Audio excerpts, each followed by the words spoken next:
So my understanding from the reports I've had is that they've gone very well, that they have been purely technical meetings. There's been no attempt to inject any politics or any of the sorts of things that we would have considered inappropriate.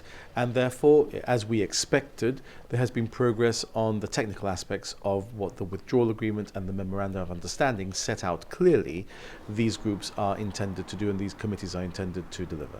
Mancomunidad de Municipios President Juan Lozano says that Spain has agreed terms with Gibraltar and the UK for there to be a register of Spanish workers in Gibraltar in order to guarantee their rights once the Brexit transition period is over. Is this correct? Well, that's exactly what the withdrawal agreement specifically says in the protocol and in the memoranda that we would do.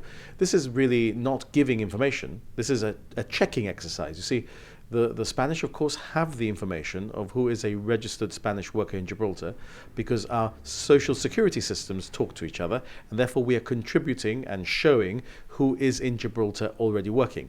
This is about the UK with the Europeans and Gibraltar in this context with Spain in particular, producing those lists as at the end of the process of withdrawal, the end of December, so that both sides know, because they will also be producing a list for us, remember, of those Gibraltarians who work in Spain, and there are a handful, although they live in Gibraltar, and those others who are exercising community rights in Spain, so that that is set in stone at the end of the transition period, and those individuals know that they have stock rights under the withdrawal agreement. Has Gibraltar put on the table reciprocal rights for Gibraltar and Spain as well? For example, freedom of movement to avoid a two-tier system at the frontier? Look, let's be very clear. What is happening today is meetings between officials under the withdrawal agreement. This is almost about the past in the sense that it's about withdrawal.